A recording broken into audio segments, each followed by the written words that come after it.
临近8月，一年一度的神秘北戴河会议即将登场。对外界而言，这或许只是一场中共高层休假时办公，但在熟悉中南海运作逻辑的人眼中，北戴河从来不是休息，而是全力重新洗牌的舞台。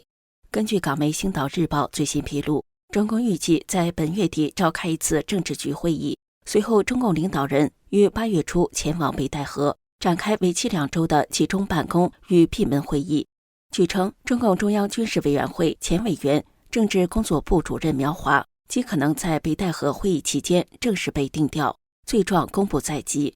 而他只是军中整肃风暴的一环，未来会有更多将领可能将被一并清算。但更引人注目的是与接班问题有关的种种放风与动作。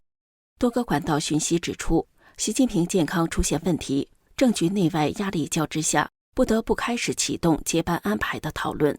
而就在这个微妙时间点上，3个名字浮上台面：丁薛祥、胡春华、汪洋。其中2人仍在政坛内部活跃，一人则早已退休赋闲。尽管这3人风格迥异，派系出身不同，但有一个共同点，他们都曾被视为过渡性总书记的潜在人选。特别是丁薛祥，作为现任中共政治局常委中最年轻的60后，常年担任中南海办公室主任，是习近平身边最核心的亲信之一。胡春华则是胡锦涛时代团派接班梯队的标志人物，在政治上保持稳健，近日更在政协高调露面。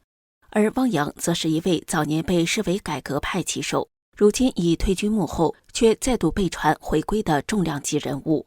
北戴河会议会不会就此拉开接班序幕？这3人中有谁能被真正推上台面？还是说这一切只是中共高层的障眼法，真正的红色接班人另有其人？这场红抢权斗的下棋大戏或许即将揭幕。您好，这里是大时局要闻透视，我是王真。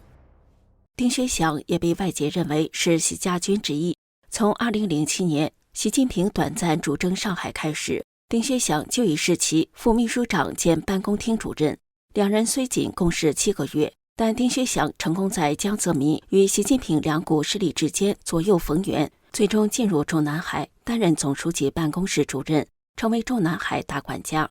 作为习近平10年大清洗的亲历者与执行者，丁薛祥不但深知习的思维逻辑，更在多个场合强调，维护的就是习近平一人，堪称懂习、挺习、为习而生。这些年，他主持的多场经济会议曝光度颇高，甚至有媒体形容他是在为过渡性接班热身。而从年龄与资历看，他是现任中共政治局常委中唯一的60后。也正是这一点，使他在接班布局传闻中脱颖而出。今年2月，时评人蔡慎坤就曾公开爆料，称丁薛祥将于4中全会上被明确为过渡接班人，并说这是中共多方势力博弈的结果。但问题是，真的会轮到他吗？事实上，丁薛祥的江派背景始终是他无法洗白的隐患。早年任职上海时，他与江泽民家族关系密切，甚至主导过宣传江泽民生平的书籍，这在习近平大规模清洗江派后，成了他的一道政治阴影。再者，李强担任总理后，丁薛祥实际被边缘化，党务与政务空间双重受限，真正能掌握决策实权的高峰期已然过去。更棘手的是，据传丁薛祥与公安部长王小洪曾因为内部矛盾互相举报，导致双双失宠。这一插曲使得习近平对丁薛祥也产生了疑虑。外界评论认为，习近平并未公开指认任何人接班，其实就是对身边每一位可能人选都不完全信任。在这种氛围下，丁薛祥或许更像是一枚放在台面观察的棋子，而不是已获习点头的接班人。更重要的是，外界疯传主导习下台的并不是习本人，而是由张又侠和中共的一些元老势力所主导。那么他们会用一个小习近平来代替大习近平吗？相比丁薛祥的高曝光与高忠诚，胡春华这1-2年显得极其低调，但就在近期，他突然冒头了。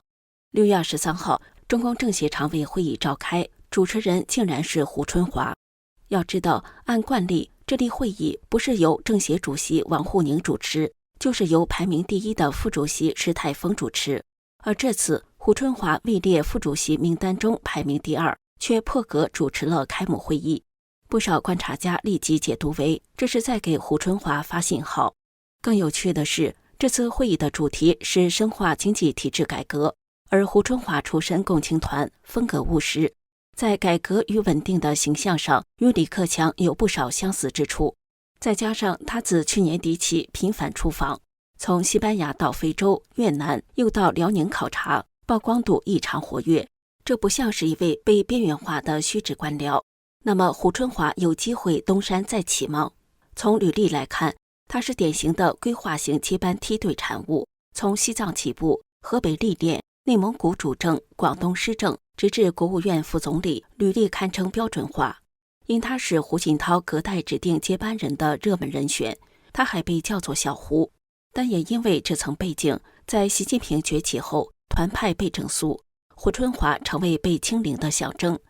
2022年20大上，他甚至未能保住政治局席位，仅安排了政协副主席的闲职，俨然贬官。但如果习近平真因为健康、内斗或外部压力而被迫交权，那么胡春华作为团派遗珠，极有可能会得到温家宝等元老的认可，被临时推上台面。当然，这种情况下，他会不会真的掌权，还要看元老派能否搭建出一个能制衡其他派系的过渡班子，否则他可能只是一个过场领导人。最后这一位，很多人已经快要忘记他的名字，但他又一次被放到习近平接班梯队上。根据自媒体小说家的说法，习近平已与党内部分元老达成协议，将由汪洋出任总书记，胡春华出任国务院总理，并由温家宝等元老组成顾问团。这个班底的设想虽无实据，但架构上倒是颇有中共内部妥协过度的即视感。汪洋出身平民，风格务实，试图横跨重庆、广东与国务院，尤其在广东任内推动经济转型与乌坎事件处理，曾一度被视为李克强的潜在接替者。他与薄熙来形成做蛋糕与分蛋糕两种路线的对比，也使他在当年党内开明派中声望颇高。但2012年18大前夕，他被排除在常委之外，转而担任副总理。2017年19大上虽晋升常委，但到2022年20大却无声退场。如今已经赋闲1年多的他，是否真的能起死回生，重新入局？以目前中共的政治生态来说，一名已退的常委，若无军方、党务或国安系统的坚实后台，基本没有重新崛起的机会。因此，汪洋接班后面还有一个大大的问号。更令人玩味的是，就在这些风声四起的当口，美国财长贝森特突然剧透了北京高层的时间表。近日，他在接受媒体访问时透露，中共高层8月初将有一次秘密会议，而中美之间的后续经济交流将在会前或会后安排，甚至提出可能在第三国见面的选项。虽然他没有明说这次秘密会议是北戴河或四中全会，但几乎所有熟悉北京政情的观察者都心照不宣。而令外界猜疑四起的，则是他的英文用词 conclave。 这个词除了秘密会议的意思，还有秘密选举会议的意思。有观点认为，本森特这是画龙点睛的点破了中共高层正处在政治转向前夕。这似乎正是中共这场高层大戏很可能已经进入最后排练阶段，而最终登场亮相的是谁，会在8月揭晓吗？或者这一切只是又一次烟雾？无论如何，一个时代似乎正要翻篇了。这里是大时局要闻透视，感谢您的陪伴与思考，请订阅、分享并打开小铃铛，一起在动荡中坚守真相，在黑暗中点燃希望。